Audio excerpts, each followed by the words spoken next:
la historia de los latinoamericanos está unida a España.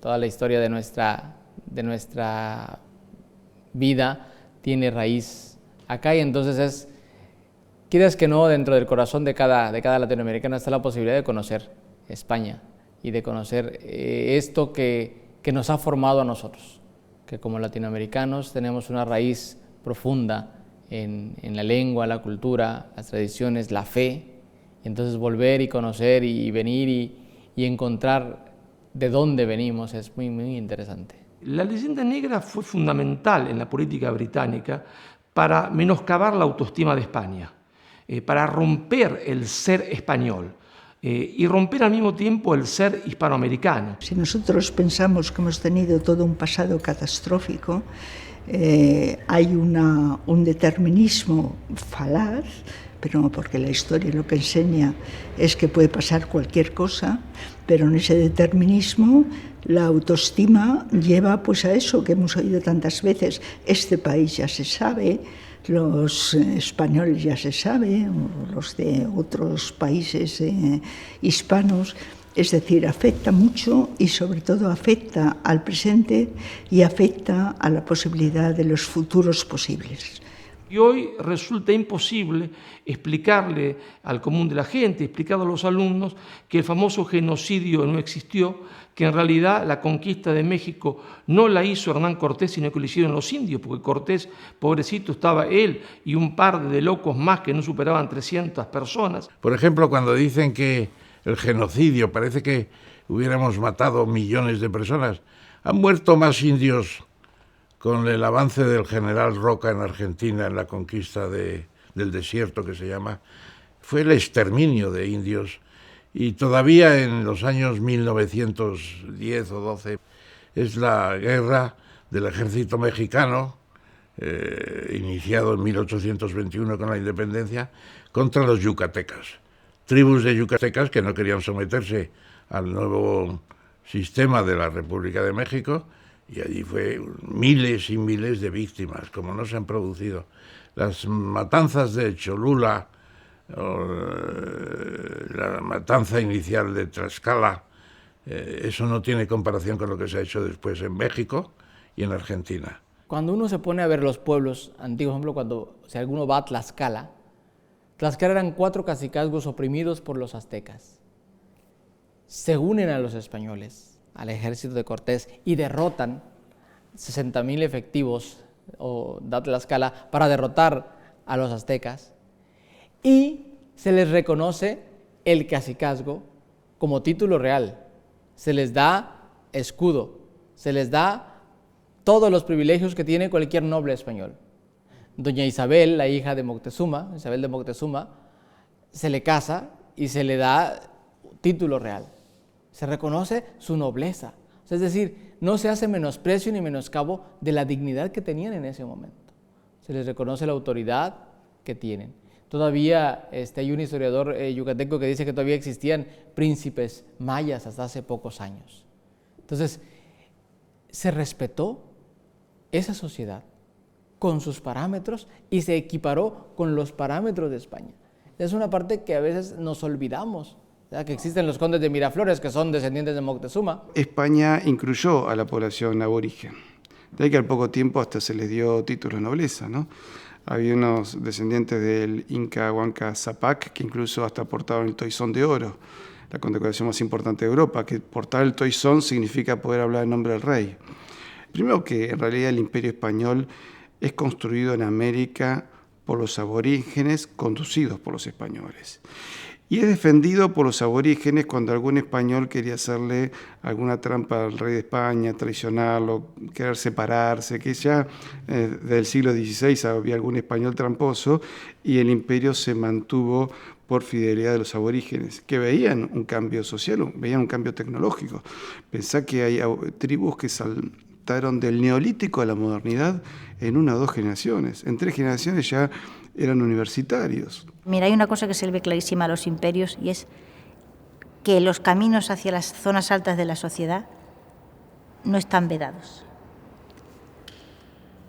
Tú ves el Imperio Español y ves el Imperio Romano, ves el Imperio Romano. Esos Adrianos y esos Trajanos y desde los tiempos de los ministros de Cádiz de Julio César. Es decir, los caminos hacia la zona alta de la sociedad no están vedados a todos los demás, excepto a un grupo humano central que es el único que tiene derecho a ocupar ese territorio. Ves el Imperio Otomano y en la Sublime Puerta los hay de todas leches. Y los hay judíos, y los hay albaneses, y los hay, ¿sabes?, griegos. Llegar a ministros. Ves el Imperio Español, mira a esos virreyes. Del Franco Condado, italianos. O sea, ves, digamos, que no está limitada la promoción social. Y eso es fundamental. Eso es absolutamente fundamental. En cambio, miras las expansiones coloniales y te das cuenta que hay un punto a partir del cual, digamos, las poblaciones locales no pasan. Nunca pasan. Hasta ahí. Más arriba no llegan, no pueden llegar.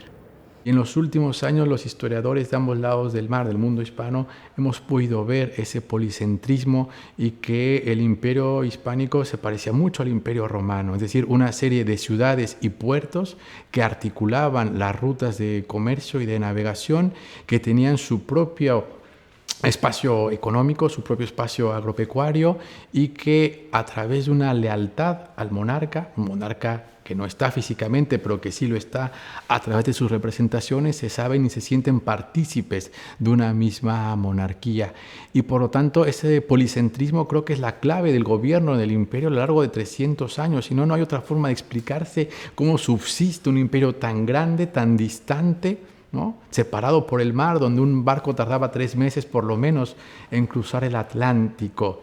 Es decir, la pregunta podría ser ¿por qué no se independizaron los virreinatos americanos antes de 1808? Pues porque no tenían ninguna necesidad, estaban perfectamente integrados en ese sistema, las élites hacían el trabajo que les correspondía, que era gobernar, y la autoridad central, es decir, la corte, entendía que si quería mantenerlas tenía que reconocer esas autonomías. Esa política de fragmentar la América española a partir del fundamentalismo indigenista, es decir, convirtiendo lo que es una cuestión social en una cuestión racial y política, y las tomaron las ONG financiadas desde Londres, financiadas desde Ámsterdam, financiadas desde Londres. Hay que tener en cuenta que todas las reivindicaciones mapuche tienen sede en Londres, de ahí viene la plata. Dicen los franceses, cherchez l'argent, cherchez la femme, ¿no? Y usted encontrará el origen del problema. Entonces, claro, ahí está ese nuevo fundamentalismo tendiente a fragmentar a la inconclusa nación hispanoamericana justo en el siglo XXI, donde lo que vamos a necesitar no es solamente la unidad o reconstrucción de la América española, sino la unidad hispánica de los dos lados del Atlántico, porque el mundo va caminando a la constitución de grandes ecúmenes culturales, que son los grandes actores por venir. Y claro, si esa leyenda negra existe, si se basa todo en el fundamentalismo indigenista, no es posible la unidad de uno y otro lado del Atlántico. Paradoja de su gobierno, el primer acto oficial de López Obrador fue con indígenas, y el primer líder mundial que recibió fue al rey de España. En los próximos años pues vamos a asistir a cómo se produce ese fenómeno fantástico, digamos, de modificación de la realidad, que consiste en culpar a otro de lo que tú has hecho y tú lo has hecho el doble de aquello que has culpado al otro, ¿no? Pero siempre, digamos, construyendo un culpable que evita que tu propia culpabilidad quede delante, o sea, sea lo primero que hay en el escenario. A partir de que tú colocas el foco, todo él, en un punto, oscureces todo lo demás. Y entonces solo se habla de ese punto, pero no se habla del resto. Y claro, será ridículo y patético y lo que usted quiera, pero es de una eficacia extraordinaria. Enseñar historia en los colegios a los niños es muy complejo. Los adolescentes y los niños no tienen noción del tiempo, o su noción del tiempo es muy limitada a su presente, al día de ayer y a lo mejor a mañana, pero no pueden pensar psicológicamente hablando en temporalidades largas, y por lo tanto es muy difícil trabajar en la primaria esta conciencia y esta noción del tiempo largo, del tiempo profundo, y por lo tanto, como los niños tienen que aprender alguna fecha, pues es más sencillo que se aprendan 1521, la conquista de México, y 1810, cuando México se hace un país independiente.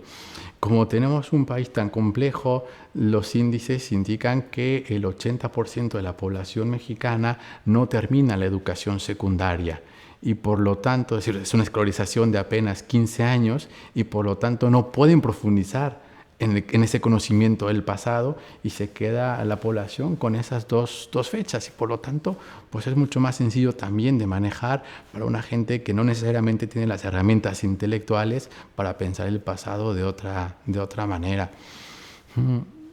Jonathan se dice mexicanista, pone las plumas a su corona imperial, mientras dice que los conquistadores españoles hicieron mucho daño y deben pedir perdón. Hicieron muchas cosas pues que no deberían haberlo hecho. Y el Imperio Español es la gran maquinaria, digamos, para asumir culpas de todo aquello que requiera que se asuman culpas en la Europa occidental.